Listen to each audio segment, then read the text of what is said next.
video. Arroz caldo lang po ang aming pagkain, no other than only this one. Arroz caldo with itlog. Let's eat na guys dahil napakalamig ng panahon. Ayan, kain na tayo. Kain tayo.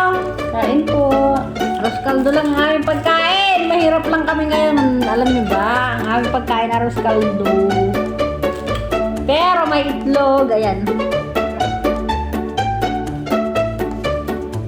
Ang lamig ng panahon guys. Kaya okay lang yan. Alam mo lang natin. Ang tanghalian ay arroz caldo. Pero alam niyo guys, isang kawali. So,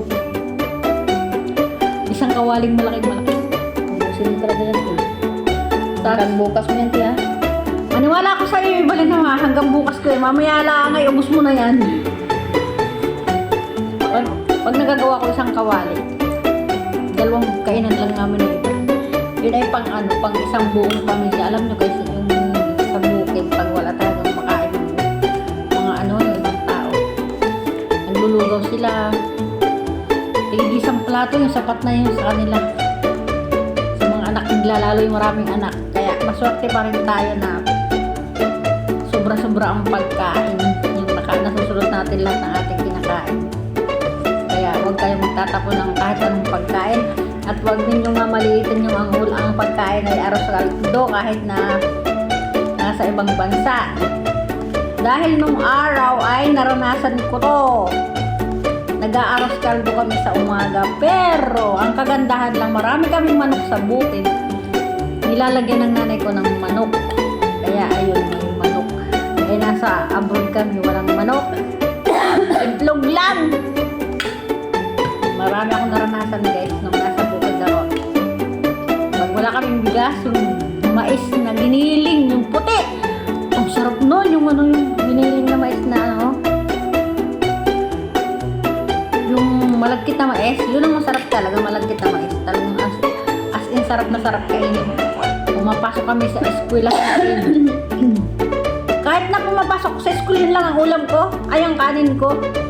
Giniling na mais, tapos ang ulam ay talong na ipinatong sa sinaing, tapos may dala akong toyo, yun sinasawsaw ko lang doon. Yun lang, sapat na. Hindi ko na kinahihiya yung aking buong buhay nung ako ay mahirap pa hanggang ngayon. Nung kami ay nasa bukid ko pa. Promise. Hindi ko kinakahiya yun. Tapos lalakarin namin ay ilang yun, napakalayong lugar. Siguro ang lalakarin, mga aabuti ng sorry. Bakit yan? Nagpatugtog bigla. Ay, paano na yan? Magkakakarasi pa yan. Wait lang. Hindi ko maano eh.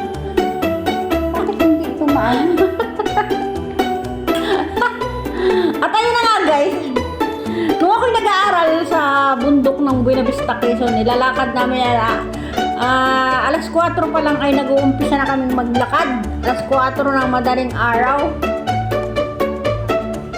4, alas 5 para alas 7 sakto ay nado na kami sa school na napakalayo sa amin. Meron mo yun, at least ko yun. Talaga gusto mo makapag-aral kahit napakalayang lugar guys ay inyong tatahakin. Kaya ito yan. Ikaw ba ibalin ang nasa mo ba yun? Parang hindi, mayaman ka kasi. Ito na mag-win ito.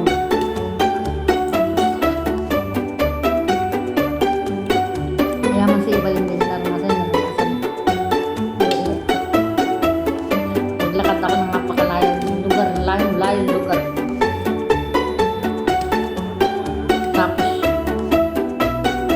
Minsan may baon, minsan wala.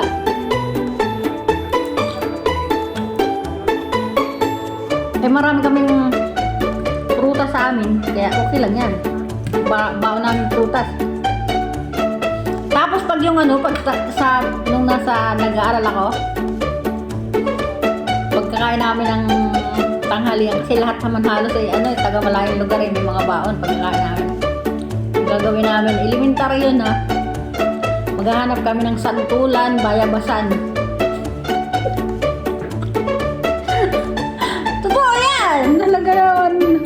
Nasa ilalim na kami ng bayabasan at santulan. Ang dami talaga nakakatuwa. Talaga nung elementary ako hanggang doon ako nakagraduate sa bayan ng Buena Vista Quezon na elementary. elementary ako talaga nang masaya-saya ng buhay ko.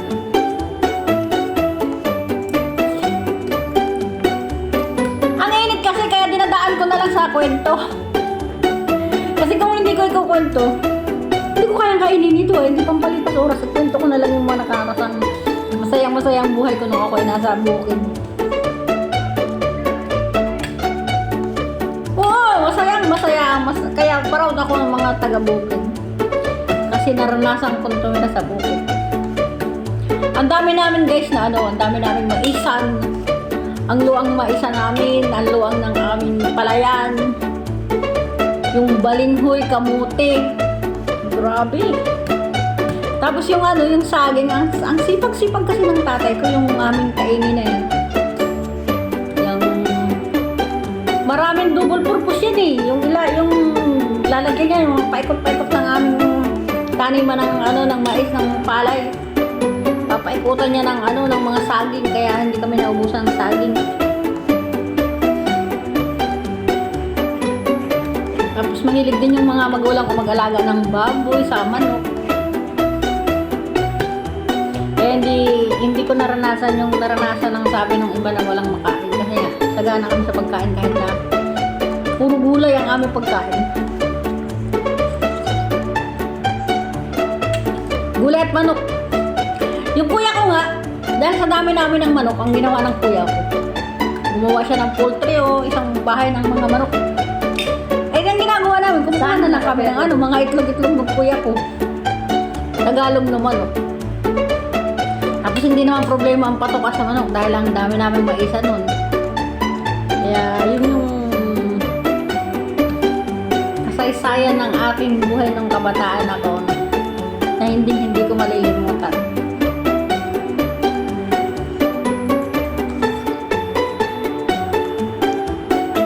Ko ng kwento, wala man nakikinig sa akin kasi yung lahat ng nanonood ng premiere, wala lang, pinapabayaan lang nila, dut lang sila, dut wala lang, hindi sila nakikinig.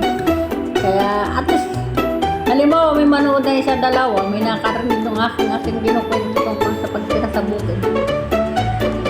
Makaka-relate sila kung sila ay nagtira sa bukid nung araw.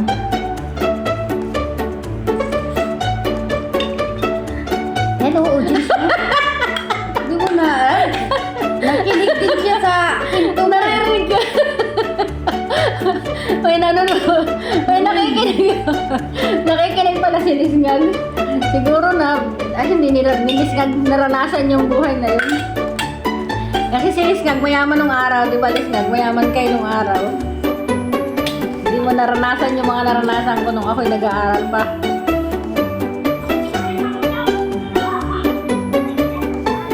Tawa ko. Maiiyak na nga si Lisngag yan. May nanonood, may nakikinig pala. At least may nakinig, kahit konti.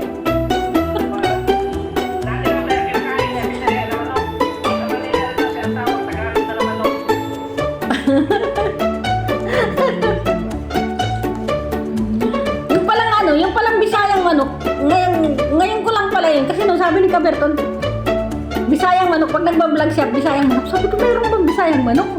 Sabi niya, anong klase yan? Bakit wala sa amin ng ganyan? Tagalog siya niya. Sabi ni Kaberton, parehas lang yan mo kasi kayo ka-Tagalog. Ay, di Tagalog na manok yun sa inyo. Eh kami mga Bisaya ang manok. Akala ko magkaiba yun, yung Tagalog na manok at saka Bisayang manok.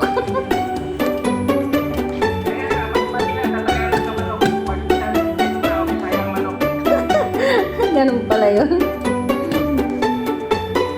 Ang alam ko, ang Tagalog na manok, yung puti. Huwag sa maday.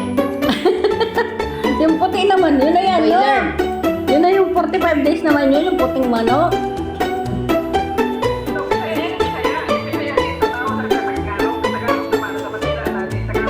Ah, okay.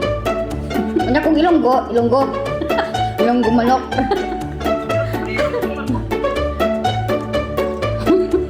Tagko yung pangit ng Lisngag. Ay, di ba? Isang ngipin lang dito, Lisngag. Ay, di pala pag ikaw nasa Batangas, Di, Batanggin yung manok. Batangging yung manok pala yun. O, ayan. Yan, alam nyo na guys, pag kayo nasa Batangas, yung manok ay Batangging yung manok. So, yun. Alam ko. Ang ope, mayos ka, marami ka utang. Yung aming alaga ay nagsisisigaw. Bakit kaya?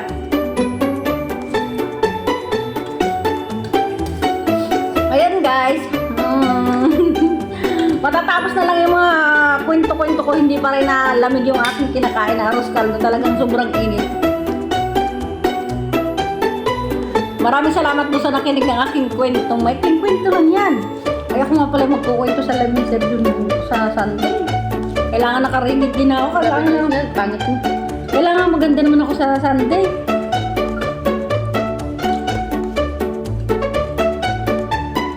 Oo, magkukwento nga pala ako. Ang ikukwento ko dun, ano lang yun, yung making parte lang ng buhay ko nung bata pa ako. Nung hindi pa ako nag-aaral nung yun, tanda-tanda ko pa. Tapos yung pinutol mo kamay ni Rambo. Diba, kung tumanin din, masali yung pagkaan yun.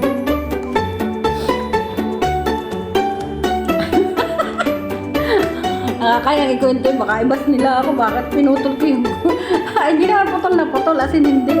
Muntik lang, muntikan na.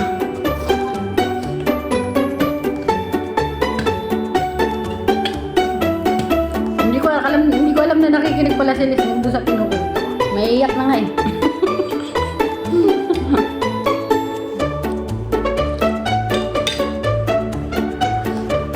Di baling marami pa dun.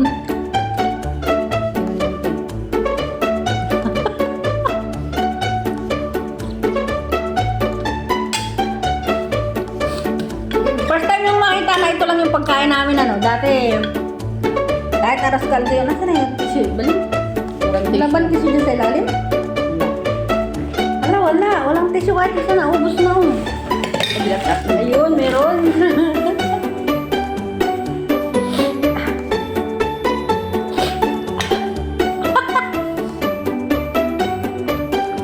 Maraming salamat. Matatapos na yung aking video. Kahit ito lang yung aming pagkain ng Ebalin, masaya na kami kasi pagkain ito eh, nilugaw pero may isang itlog. So, magpasalamat tayo kay Lord kasi mayroon tayong kinakain sa araw-araw. Hindi kagaya ng iba na Diyos ko Lord. Sana naman ay hindi maranasan ko ng aming pamilya yung mga ganun na nakikita ko talaga na halos walang makain. Sa umaga ay hindi na, tubig na lang, tapos sa tanghali may pagkain na konti, sa gabi ay yung iba tutulog na lang pag wala talagang makain. Naririnig ko talaga yan, pero maraming sabi sa akin na kaya huwag tayong mag-aaksaya ng ating mga pagkain kahit ano lang, kasi nga maraming nagugutom. Kahit sa, hindi lang sa Pilipinas, kahit sa ibang lugar nakikita ko, ang dami talaga nagugutom mo, di ba?